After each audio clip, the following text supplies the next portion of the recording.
Hello friends, welcome to our YouTube channel learn with NH. आज के शानदार video के अंदर हम दोस्तों राजस्थान के परिवहन के बारे में पढ़ेंगे। परिवहन वाला जो टॉपिक है ये आपका इंपॉर्टेंट टॉपिक है और एक बड़ा टॉपिक है।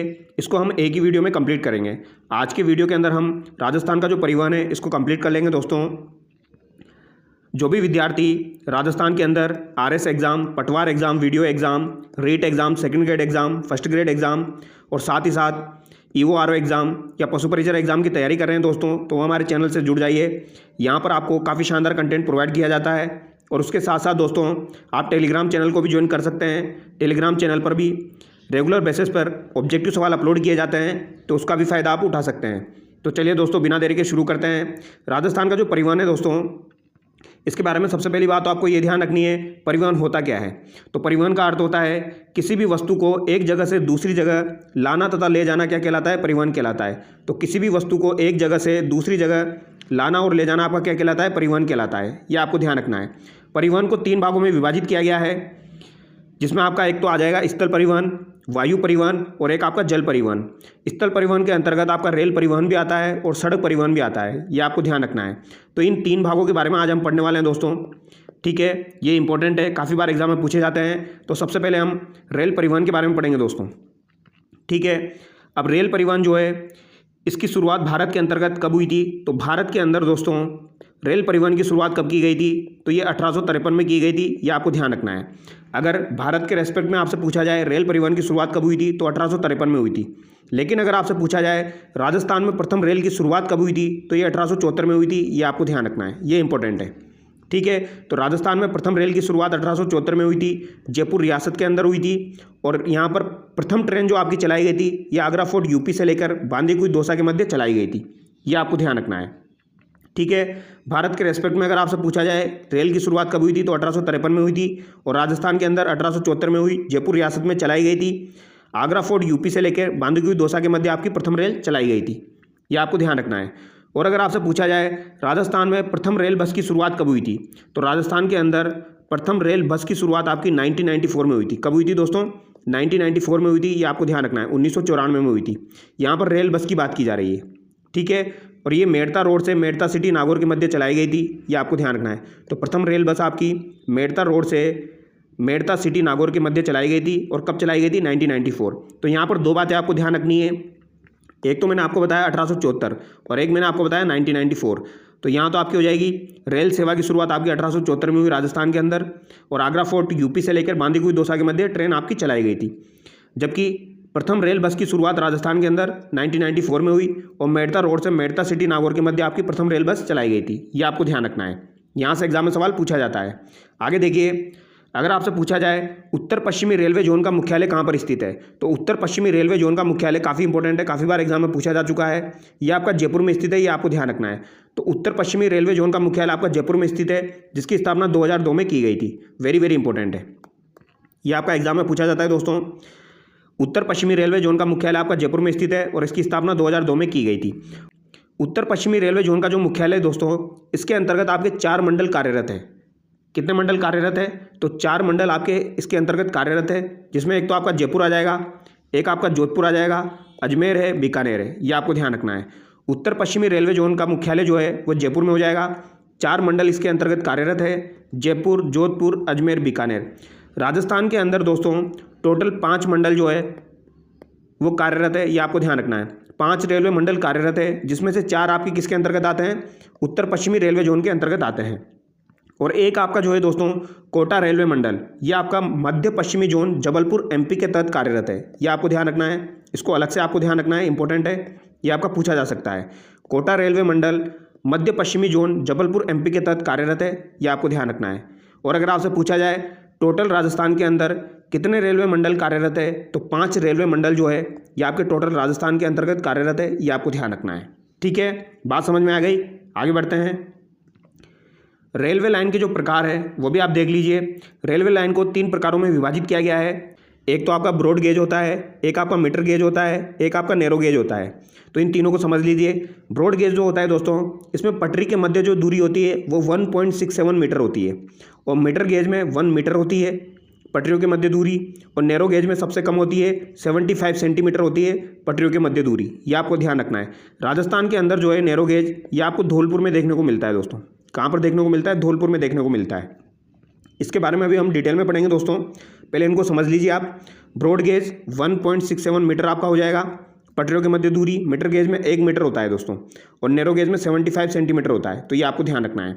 आगे देखिए, राजस्थान में मेट्रो रेल की शुरुआत कब की गई थी दोस्तों? तो राजस्थान में मेट्रो रेल की शुरुआत आपकी जून 2015 में की गई थी। ये आपको ध्यान रखना है। कब की गई थी? जून 2015 में की गई थी, 3 जून 2015 को। और राजस्थान में मेट्रो रेल की शुरुआत कहाँ पर की गई थी? जयपुर में की गई थी, और 3 जून 2015 को की गई थी। अगर आपसे पूछा जाए दोस्तों, राजस्थान के अंदर जब मेट्रो रेल की शुरुआत की गई थी, ये अगर भारत के रेस्पेक्ट में अगर आपसे पूछा जाए तो ये कौन से नंबर की रेल प्रणाली थी आपकी मेट्रो? तो ये 6 नंबर की थी दोस्तों। ये आपको ध्यान रखना है, ठीक है, 6वें नंबर की थी। आगे देखिए, राजस्थान में जो मेट्रो रेल चलाई गई थी वो प्रथम चरण जो था आपका वो मानसरोवर से बड़ी चौपड़ के मध्य चलाया गया था। ये आपको ध्यान रखना है, मानसरोवर से बड़ी चौपड़ के मध्य चलाया गया था। और इसका उद्घाटन कब किया गया था? 2011 में किया गया था। ध्यान रखना है दोस्तों, मेट्रो रेल की शुरुआत आपकी जून 2015 में हुई थी। यहाँ पर उद्घाटन की बात की जा रही है, तो उद्घाटन आपको ध्यान नहीं रखना है। आपको तो जो मैंने आपको बताया 3 जून 2015 आपको ध्यान रखना है, ठीक है। और सेकंड चरण में दोस्तों जो आपकी मेट्रो है ये सीतापुरा से लेके अंबाबाड़ी चलाई गई थी। ये आपको ध्यान रखना है, सीतापुरा से लेके अंबाबाड़ी चलाई गई थी। अब मानसरोवर से बड़ी चौपड़ जो आपकी चलाई गई थी इसको बाद में बदल दिया गया। इसका फर्स्ट कॉरिडोर जो है ये मानसरोवर से चांदपोल चलाया गया, और सेकंड कॉरिडोर जो है ये चांदपोल से बड़ी चौपड़ के मध्य चलाया गया। ये आपको ध्यान रखना है, ठीक है। इसका संचालन कब किया गया? जून 2015 में किया गया। ये भी आपको ध्यान रखना है, ठीक है। आगे देखिए, और ये सवाल आपका एग्जाम में पूछा जाता है दोस्तों, ये आपको ध्यान रखना है। मानसरोवर से बड़ी चौपड़, सीतापुरा से अंबाबाड़ी, मानसरोवर से चांदपोल चलाई गई, इसके अलावा चांदपोल से बड़ी चौपड़ चलाई गई। ये एग्जाम में पूछा जाता है। आगे देखिए, 1925 में वर्त समिति की सिफारिश पर रेलवे बजट तथा आम बजट को अलग कर दिया गया। ये आपको ध्यान रखना है दोस्तों। अगर आपसे पूछा जाए भारतीय रेलवे बोर्ड की स्थापना कब की गई थी, तो भारतीय रेलवे बोर्ड की स्थापना आपकी 1905 में की गई थी। ये आपको ध्यान रखना है। और 1925 में दोस्तों 20 साल बाद 1925 में रेलवे बजट को आम बजट से अलग कर दिया गया था। ये आपको ध्यान रखना है। कौन सी समिति की सिफारिश पर किया गया था? तो वर्त समिति की सिफारिश पर किया गया था। ये भी आपको ध्यान रखना है, इंपॉर्टेंट है, ठीक है। ये एग्जाम में पूछा जाएगा। अभी वर्तमान में 2014 में मोदी सरकार ने रेलवे बजट व आम बजट को एक कर दिया गया है। तो अभी वर्तमान में दोस्तों रेल बजट और आम बजट आपका एक है। ये आपको ध्यान रखना है, ठीक है। तो 2014 में मोदी सरकार ने रेलवे बजट और आम बजट को एक कर दिया गया है। तो ये भी आपको ध्यान रखना है। रेलवे जो है आपका ये संघ सूची का विषय है। रेलवे संघ सूची का विषय है जिस पर कानून केंद्र सरकार बनाती है। तो ये आपको ध्यान रखना है। रेलवे जो है ये आपका संघ सूची का विषय है, और संघ सूची का जो विषय होता है उस पर कानून कौन बनाता है? केंद्र सरकार बनाती है। ये आपको ध्यान रखना है। आगे देखिए, राज्य में गांधी सागर रेलवे स्टेशन जयपुर संपूर्ण रूप से महिला अधिकारियों के अधिकार क्षेत्र में है। तो वेरी वेरी इंपॉर्टेंट है, ये बात आपकी पूछी जा सकती है एग्जाम में। ये आपको ध्यान रखना है। राज्य में गांधीनगर रेलवे स्टेशन जयपुर संपूर्ण रूप से महिला अधिकारियों के अधिकार क्षेत्र में है। ये आपको ध्यान रखना है, ठीक है। राज्य में भारत का 8.83% रेलवे लाइन है। वेरी वेरी इंपॉर्टेंट, ये आपका काफ़ी बार एग्जाम में पूछा जा चुका है। यानी कि यहाँ पर ये पूछा गया है राजस्थान जो है वो भारत के अंदर रेलवे में कितना परसेंटेज रखता है, तो ये 8.83% रखता है। ये आपको ध्यान रखना है, ये वेरी वेरी इंपॉर्टेंट है। राज्य में भारत का 8.83% रेलवे लाइन है। ये आपको ध्यान रखना है। आगे देखिए, राजस्थान में रेलवे मॉडल कक्ष आपका कहाँ पर स्थित है? तो ये आपका उदयपुर में स्थित है। और रेलवे भर्ती बोर्ड जो है ये कहाँ पर है? अजमेर में है। और रेलवे प्रशिक्षण अनुसंधान केंद्र आपका कहाँ पर स्थित है? तो ये 55 बालोतरा में स्थित है। ये आपका वेरी वेरी इंपॉर्टेंट है, काफ़ी बार एग्जाम में पूछा जा चुका है। रेलवे प्रशिक्षण अनुसंधान केंद्र आपका कहाँ पर स्थित है? 55 बालोतरा बाड़मेर में स्थित है। और रेलवे भर्ती बोर्ड आपकी कहाँ पर हो जाएगी? अजमेर में हो जाएगी। रेलवे मॉडल कक्ष जो है आपका ये कहाँ पर हो जाएगा? उदयपुर में हो जाएगा। ये तीनों बातें आपको ध्यान रखनी है दोस्तों। उदयपुर, अजमेर, 55 बालोतरा, तीनों बातें आपके एग्जाम में पूछी जाती है, जिसमें से ये वाला आपका काफ़ी बार एग्जाम में पूछा जा चुका है। आगे देखिए, राज्य का प्रथम सौर ऊर्जा से संचालित रेलवे स्टेशन कौन सा है आपका? तो ये मैंने आपको बताया हुआ है दोस्तों। राजस्थान का प्रथम सौर ऊर्जा से संचालित रेलवे स्टेशन आपका हो जाएगा गोरम घाट रेलवे स्टेशन। ये आपको ध्यान रखना है। कौन सा हो जाएगा? गोरम घाट रेलवे स्टेशन हो जाएगा, जो कि आपका राजसमंद अजमेर मंडल के अंतर्गत आता है। तो गोरम घाट रेलवे स्टेशन आपको ध्यान रखना है, ठीक है। और अगर आपसे पूछा जाए राज्य में संपूर्ण रूप से सौर ऊर्जा से संचालित रेलवे स्टेशन कौन सा है? तो संपूर्ण रूप से सौर ऊर्जा से संचालित रेलवे स्टेशन आपका गांधीनगर जयपुर रेलवे स्टेशन है, ये आपको ध्यान रखना है। ये भी आपसे एग्जाम में पूछा जाएगा, इंपॉर्टेंट है। गांधीनगर रेलवे स्टेशन जो कि पूर्ण रूप से सौर ऊर्जा से संचालित है। मीटर गेज का सबसे बड़ा यार्ड कहाँ पर स्थित है? तो दोस्तों मैंने अभी आपको बताया था मीटर गेज जो कि आपका 1 मीटर डिस्टेंस रखती है पटरियों के मध्य। ये सबसे बड़ा यार्ड आपका कहाँ पर हो जाएगा? फुलेरा जंक्शन जयपुर ग्रामीण हो जाएगा, ये आपको ध्यान रखना है। नैरो गेज तो आपका धौलपुर में पाया जाता है और मीटर गेज जो है वो राजस्थान में कहाँ पर हो जाएगा? फुलेरा जंक्शन जयपुर ग्रामीण में हो जाएगा, ये आपको ध्यान रखना है। और राजस्थान में नैरो गेज रेलवे लाइन केवल कहाँ पर मिलेगी? आपको धौलपुर में मिलती है। कहाँ पर मिलेगी? धौलपुर में मिलेगी। तो ये सवाल आपका एग्जाम में पूछा जाता है और ये सवाल भी आपका एग्जाम में पूछा जाता है, ये भी आपको ध्यान रखना है, ठीक है। मीटर गेज का संबंध किससे हो जाएगा? फुलेरा जंक्शन से हो जाएगा। और नैरो गेज का संबंध किससे हो जाएगा? धौलपुर से हो जाएगा। आगे देखिए, अब दोस्तों हम सड़क परिवहन के बारे में थोड़ी सी बेसिक इन्फॉर्मेशन ले लेते हैं। तो सड़क परिवहन जो है दोस्तों, इसमें सबसे पहले सड़क नीति आपकी कब जारी हुई थी? तो प्रथम सड़क नीति आपकी 1994 में जारी हुई थी, ये आपको ध्यान रखना है। राजस्थान के अंदर प्रथम सड़क नीति आपकी 1994 में जारी हुई थी और इसका उद्देश्य क्या था? गाँवों को सड़कों से जोड़ना, गाँवों को सड़कों से जोड़ना, यह आपको ध्यान रखना है। सन 2000 में प्रधानमंत्री ग्रामीण सड़क योजना आ जाने से इसका उद्देश्य पूरा हो गया। तो ये भी एग्जाम में पूछा जाता है दोस्तों, प्रधानमंत्री ग्रामीण सड़क योजना आपकी कब जारी हुई थी या कब की है? तो ये सन 2000 की है, ये आपको ध्यान रखना है, ठीक है। वेरी वेरी इंपॉर्टेंट है, काफ़ी बार एग्जाम में पूछी जा चुकी है। तो प्रथम सड़क नीति आपकी 1994 में आई थी। इसके अलावा प्रधानमंत्री ग्रामीण सड़क योजना आपकी कब की हो जाएगी? 2000 की हो जाएगी, ये आपको ध्यान रखना है। आगे देखिए, दूसरी सड़क नीति आपकी कब की है? तो दूसरी सड़क नीति आपकी कब जारी की गई? तो 2002 में जारी की गई और इसका उद्देश्य क्या है? BOT यानी बिल्ड ऑपरेट और ट्रांसफ़र, बिल्ड ऑपरेट ट्रांसफ़र, बनाना, संचालन और स्थानांतरण। तो दूसरी सड़क नीति आपकी कब जारी की गई? 2002 में जारी की गई, ये आपको ध्यान रखना है। और तीसरी सड़क नीति आपकी कब जारी की गई थी? तो ये आपकी 2013 में जारी की गई, जिसका उद्देश्य क्या है? गाँवों को सड़कों से जोड़ना। ये वेरी वेरी इंपॉर्टेंट है, ये आपको ध्यान रखना है, गाँवों को सड़कों से जोड़ना। और ये कब जारी की गई? तीसरी सड़क नीति आपकी 2013 में जारी की गई। और अब वर्तमान में क्या चलता है दोस्तों? रोड विजन आपका चलता है। तो रोड विजन आपका 2025 है और ये लागू कब हुआ था? 2000 में हुआ था। और इसका उद्देश्य क्या है? MOT यानी मेंटेन ऑपरेट ट्रांसफ़र। तो ये आपको ध्यान रखना है, मेंटेन ऑपरेट ट्रांसफ़र। तो MOT जो है ये किसका उद्देश्य हो जाएगा? ये रोड विजन 2025 का उद्देश्य हो जाएगा, ये आपको ध्यान रखना है, ये आपसे एग्जाम में पूछा जा सकता है, ठीक है। और BOT किसका हो जाएगा? ये आपकी सड़क नीति मैंने आपको बताई दूसरी, उसका BOT उद्देश्य हो जाएगा, ठीक है। आगे देखिए, अब यहाँ पर एक बात आपको ध्यान रखनी है दोस्तों, 1994 तो आपको ध्यान रखना है स्पेशली, ये ज़्यादातर एग्जाम में पूछा जाता है क्योंकि प्रथम जो है वो एग्जाम में पूछा जाता है। अब राजस्थान से गुजरने वाले प्रमुख राष्ट्रीय राजमार्ग आपके कौन कौन से हैं, इनको हम समझ लेते हैं दोस्तों। ये वेरी वेरी इंपॉर्टेंट है, सवाल यहीं से पूछा जाता है ज़्यादातर। राजस्थान से गुजरने वाले प्रमुख राष्ट्रीय राजमार्ग आपके कौन कौन से हो जाएंगे? ये वेरी वेरी इंपॉर्टेंट है, ये आपको ध्यान रखने हैं और इनको डिटेल में हम पढ़ने वाले हैं। तो इनको एक बार समझ लीजिए, फिर इनको डायग्राम के माध्यम से भी हम समझेंगे, ठीक है। डायग्राम के माध्यम से भी इनको हम समझेंगे इस तरीके से, कौन सा आपका राजमार्ग कहाँ से निकल रहा है।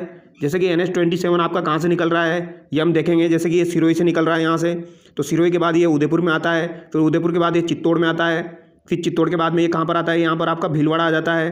भीलवाड़ा के बाद में आपका दोस्तों यहाँ पर बूंदी आ जाता है, फिर आपका कोटा आ गया, फिर आपका यहाँ पर बारा आ गया और फिर ये निकल जाता है बाहर। तो इसमें टोटल कितने जिले आ गए? 1 2 3 4 5 6 7 जिले आपके इसमें आ गए। तो इस तरीके से डिटेल के साथ हम पढ़ेंगे दोस्तों, ठीक है। तो पहले हम इनको एक बार समझ लेते हैं, एक बार हम जिले देख लेते हैं ताकि आपको आसानी रहेगी कौन सा राजमार्ग कहाँ से निकल रहा है। तो सबसे पहले हम देखेंगे NH-48। तो NH-48 जो है दोस्तों, इसका पुराना नाम क्या है? तो NH-8 के नाम से भी इसे जाना जाता है, ये भी आपको ध्यान रखना है, ठीक है। NH-8 जो था इसका ही नया नाम क्या हो गया है? NH-48 हो गया है, ये आपको ध्यान रखना है, ठीक है। अब ये कहाँ से होकर निकलता है दोस्तों? तो ये राजस्थान के 11 जिलों से होकर निकलता है, जिसमें आपका खेरतल तिजारा आ जाएगा, कोटपुतली भरौड आ जाएगा, जयपुर ग्रामीण है, जयपुर है, दुद्दू है, अजमेर है, ब्यावर है, भीलवाड़ा है, चित्तौड़ है, उदयपुर है, डूंगरपुर है। तो ये जिले आपको ध्यान रखने हैं। NH-48 आपका खेरतल तिजारा, कोटपुतली भरौड, जयपुर ग्रामीण, जयपुर, दुद्दू, अजमेर, ब्यावर, भीलवाड़ा, चित्तौड़, उदयपुर, डूंगरपुर। यानी कि ये आपका खेरतल तिजारा से शुरू हो रहा है और डूंगरपुर तक आ रहा है, ये आपको ध्यान रखना है। अगर आपसे पूछा जाए राजस्थान का सबसे व्यस्तम हाईवे कौन सा है, तो आपका NH-8 यानी कि NH-48 हो जाएगा, ये आपको ध्यान रखना है। तो राजस्थान का सबसे व्यस्तम हाईवे कौन सा हो जाएगा? NH-48 हो जाएगा। यह भारत का पहला एक्सप्रेस वे है। तो प्रथम भारत का एक्सप्रेसवे कौन सा हो जाएगा आपका, NH-48 हो जाएगा। ट्रॉमा हॉस्पिटल जयपुर NH-48 पर स्थित है, जिसे चलता फिरता हॉस्पिटल कहते हैं। ये भी आपको ध्यान रखना है। ट्रॉमा हॉस्पिटल आपका जयपुर में स्थित है, जिसे चलता फिरता हॉस्पिटल कहते हैं, और ये आपका NH-48 पर स्थित है। ठीक है, आगे देखिए NH-52 जो है दोस्तों, इसे NH-12 के नाम से भी जाना जाता है। किसके नाम से जाना जाता है, NH-12 के नाम से जाना जाता है। यह आपका चूरू, सीकर, जयपुर ग्रामीण, जयपुर, टोंक, शाहपुरा, बूंदी, कोटा, झालावाड़ का निरूपण करता है, यानी कि इस पर 9 जिले स्थित हैं। ठीक है, वर्तमान में 9 जिले स्थित है दोस्तों। अब सवाल आपसे किस तरीके से पूछा जाएगा, ये भी सबसे बड़ा सवाल है। अगर वो आपसे पुराने जिलों के हिसाब से पूछेगा तो यहाँ पर जयपुर ग्रामीण आपका गायब हो जाएगा। ठीक है, यहाँ पर आपका शाहपुरा गायब हो जाएगा, फिर आपका चूरू, सीकर, जयपुर, टोंक, बूंदी, कोटा, झालावाड़ ही बचेगा ओनली। तो समझ रहे हो आप बात को। तो किस तरीके से आपको आंसर करना है, अगर नए जिलों के हिसाब से पूछा जाएगा तो आपको 9 जिले आंसर करना है। हालांकि यहाँ पर इस तरीके से नहीं पूछा जाता है कितने जिलों से होकर गुजरता है, यहाँ पर आपसे ये पूछा जाएगा NH-52 पर आपका कौन सा जिला स्थित नहीं है। ठीक है, अब ये राजस्थान का सबसे लंबा नेशनल हाईवे है। तो राजस्थान का सबसे लंबा नेशनल हाईवे अगर आपसे पूछा जाए तो ये कौन सा हो जाएगा, तो राजस्थान का सबसे लंबा नेशनल हाईवे आपका NH-52 हो जाएगा। ये आपको ध्यान रखना है, कौन सा हो जाएगा, NH-52 हो जाएगा। ठीक है, इसी NH पर मुकुंदरा हिल्स राष्ट्रीय उद्यान कोटा, बूंदी, झालावाड़ स्थित है।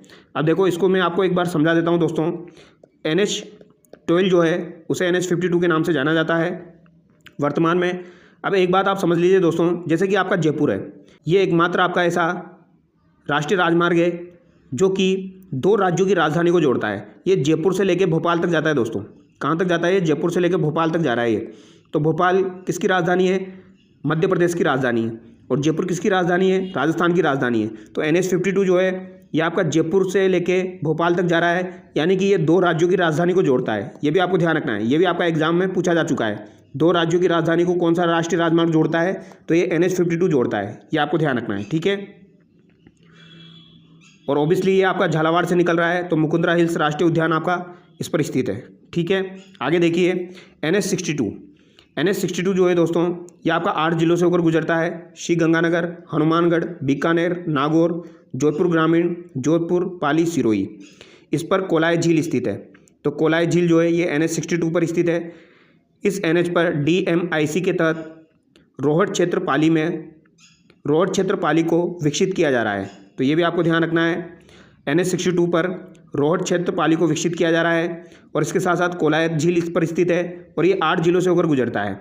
8 जिले कौन कौन से हो जाएंगे, श्रीगंगानगर, हनुमानगढ़, बीकानेर, नागौर, जोधपुर ग्रामीण, जोधपुर, पाली, सिरोही। यानी कि गंगानगर से स्टार्ट हो गई, ये सिरोही तक जा रहा है, जिसमें आपका हनुमानगढ़ है, बीकानेर है, नागौर है, जोधपुर ग्रामीण है, जोधपुर है, पाली है। ये इसके अंतर्गत आते हैं।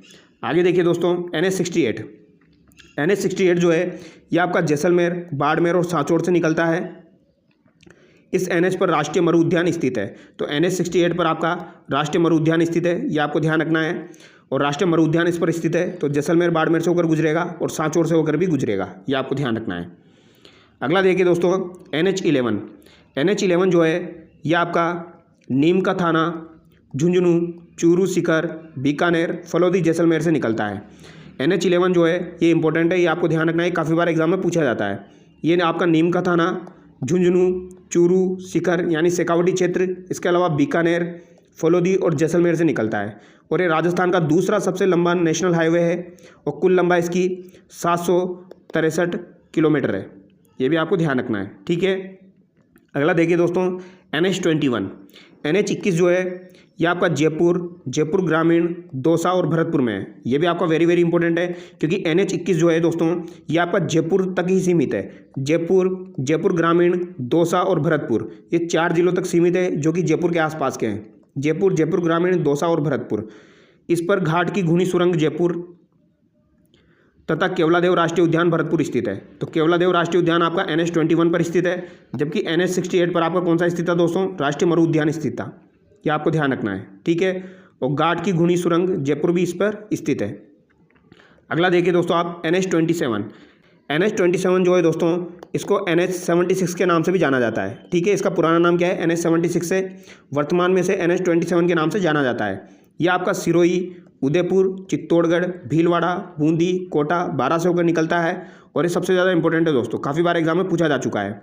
इस पर सावरिया सेठ मंदिर चित्तौड़गढ़ स्थित है तथा हैंगिंग ब्रिज कोटा भी स्थित है, ये आपको ध्यान रखना है।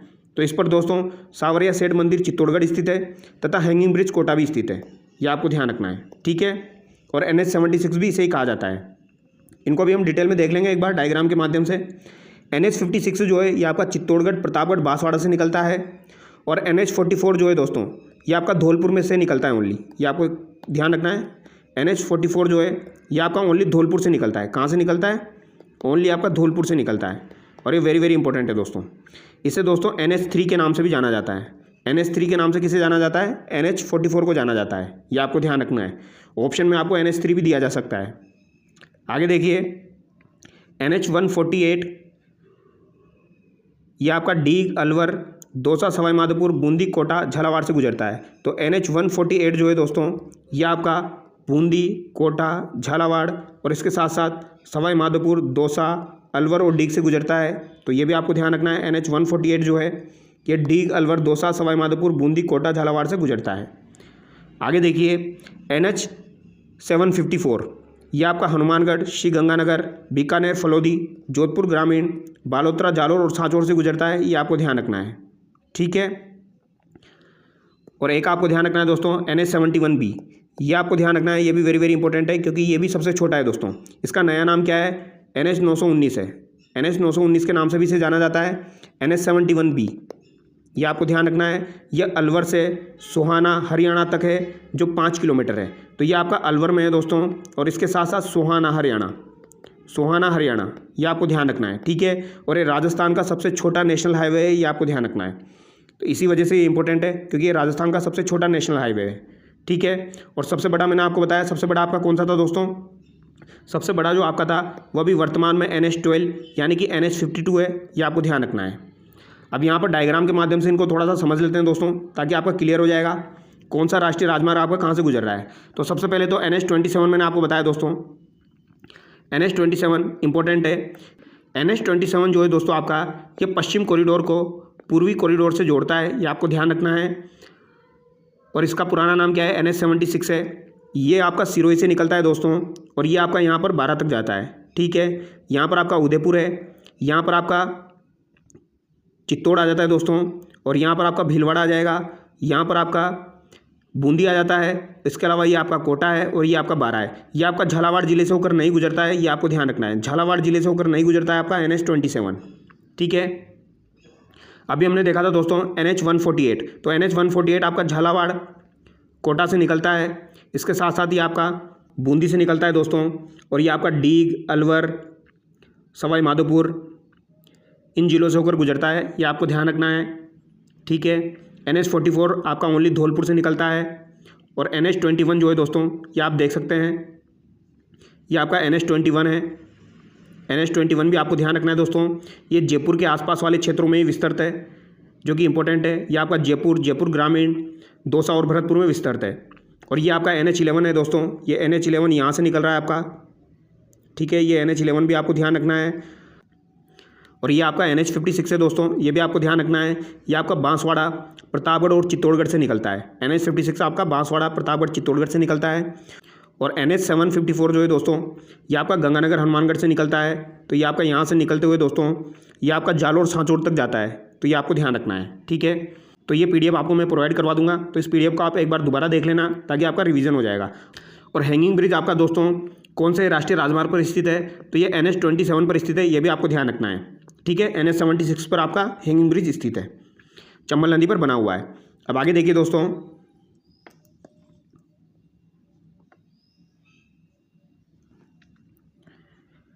अब यहाँ पर एक इंपॉर्टेंट बात है जो कि एग्जाम में पूछी जाती है। NHDP आपको ध्यान रखना है, इसका फुल फॉर्म हो जाएगा नेशनल हाईवे डेवलपमेंट प्रोजेक्ट।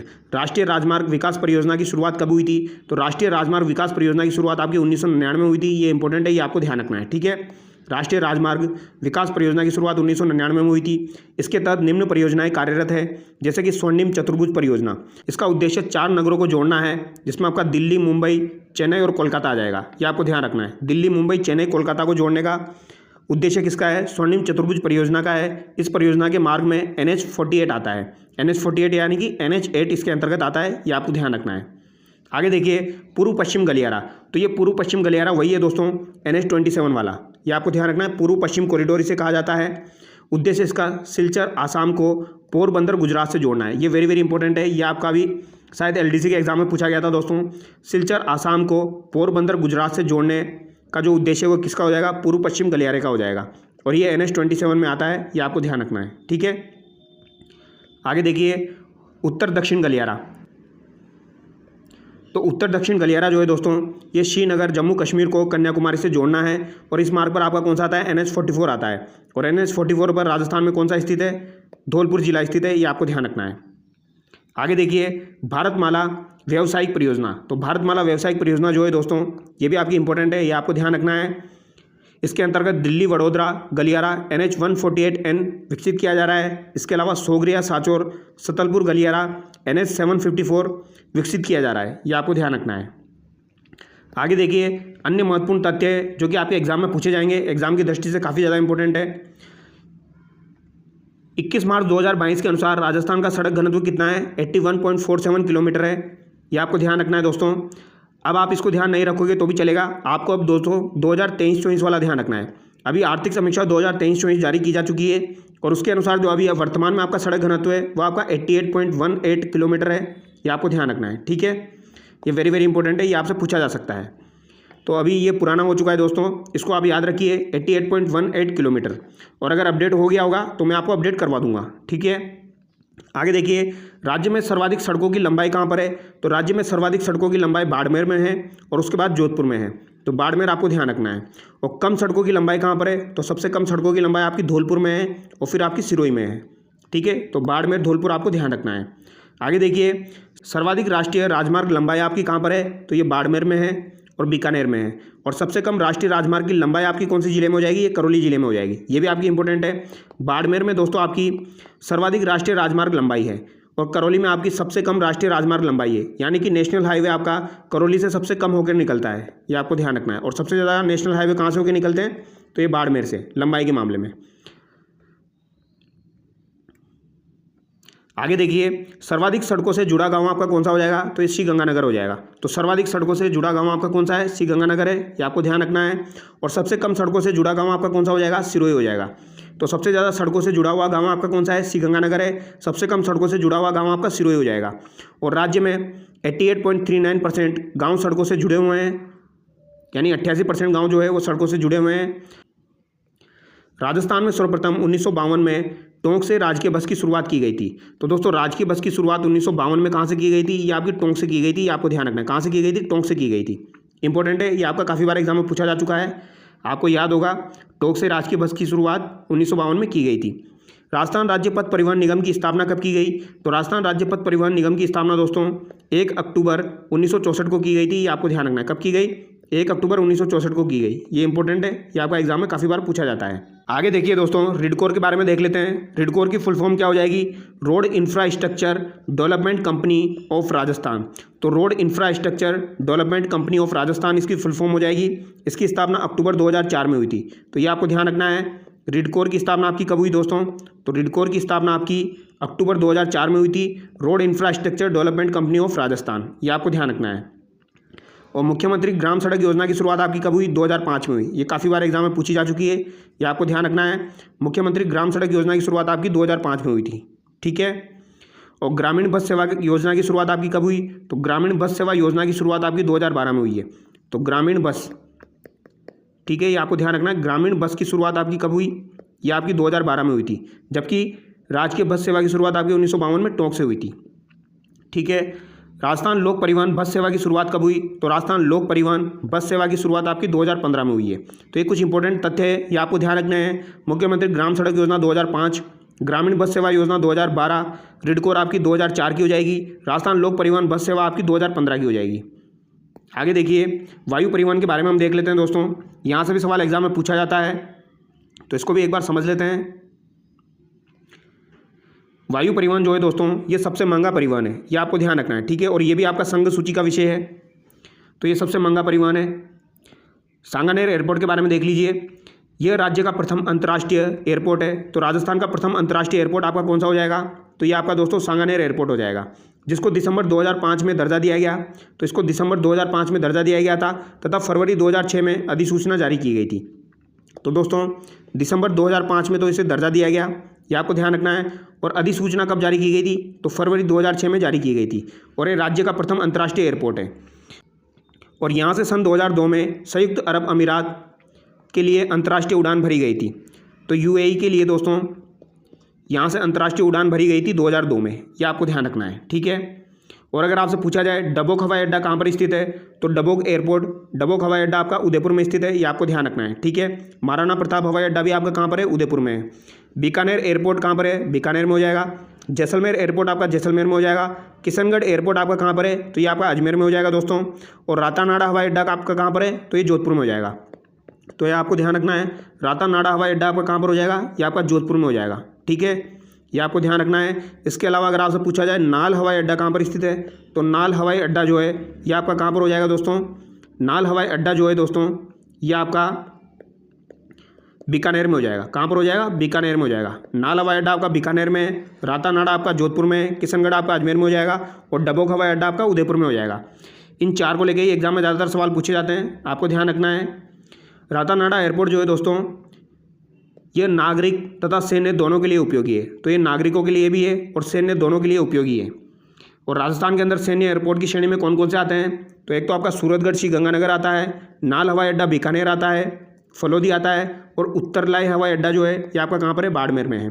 तो डबोक आपका उदयपुर में हो जाएगा, उत्तरलाई आपका बाड़मेर में हो जाएगा, रातानाडा आपका जोधपुर में हो जाएगा और नाल हवाई अड्डा आपका बीकानेर में हो जाएगा। ये आपको ध्यान रखना है, ये 4-5 ज़्यादातर एग्जाम में पूछे जाते हैं।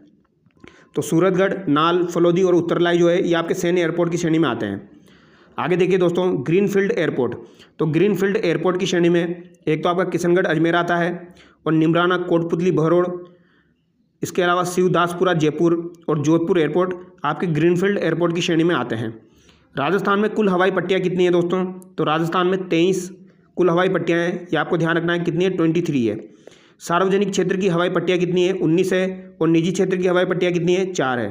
तो 23 को अगर आप डिवाइड करोगे तो 19 + 4 हो जाएगा। सार्वजनिक की 19 है और 4 आपकी निजी की हो जाएगी। निजी क्षेत्र की हवाई पट्टियाँ निम्न हैं। तो निजी क्षेत्र की हवाई पट्टियाँ आपकी कौन कौन सी हो जाएगी? निवाई टोक अडानी ग्रुप के द्वारा संचालित है, 12 आपकी अडानी ग्रुप के द्वारा संचालित है, पिलानी झुंझुनू बिड़ला ग्रुप के द्वारा संचालित है और कांकरोली राजसमंद आपकी जेके ग्रुप के द्वारा संचालित है। ये आपको ध्यान रखना है। निवाई टोक, 12, पिलानी झुंझुनू, कांकरोली राजसमंद। हालांकि ये सवाल आपके एग्जाम में नहीं पूछे जाते हैं, ज़्यादातर एयरपोर्ट को लेकर सवाल पूछे जाते हैं। तो ये एयरपोर्ट आपको ध्यान रखना है। एक तो आपको नाल हवाई अड्डा ध्यान रखना है जो कि बीकानेर में है, रातानाडा आपको ध्यान रखना है जो कि आपका कहाँ पर हो जाएगा? जोधपुर में हो जाएगा। इसके अलावा आपको डबोक ध्यान रखना है, डबोक आपका कहाँ का हो जाएगा? उदयपुर का हो जाएगा और उत्तरलाई आपका बाड़मेर का हो जाएगा। तो ये एयरपोर्ट आपको ध्यान रखना है, ठीक है। और यहाँ पर हमारा परिवहन वाला टॉपिक कंप्लीट होता है। परिवहन के रिगार्डिंग जो भी इंपॉर्टेंट इन्फॉर्मेशन थी वो सभी हमने शेयर की है। बाकी जो भी एक्स्ट्रा इन्फॉर्मेशन होगी वो हम ऑब्जेक्टिव सवालों के माध्यम से कवर कर लेंगे, ठीक है। तो जो भी विद्यार्थी चैनल पर नए हैं वो चैनल से जरूर जुड़ जाइए और टेलीग्राम चैनल को भी आप ज्वाइन कर लीजिए। वहाँ पर भी आपको रेगुलर अपडेट्स, ऑब्जेक्टिव सवाल मिलते रहते हैं। तो चलिए दोस्तों नेक्स्ट वीडियो में मिलते हैं। Thank you so much.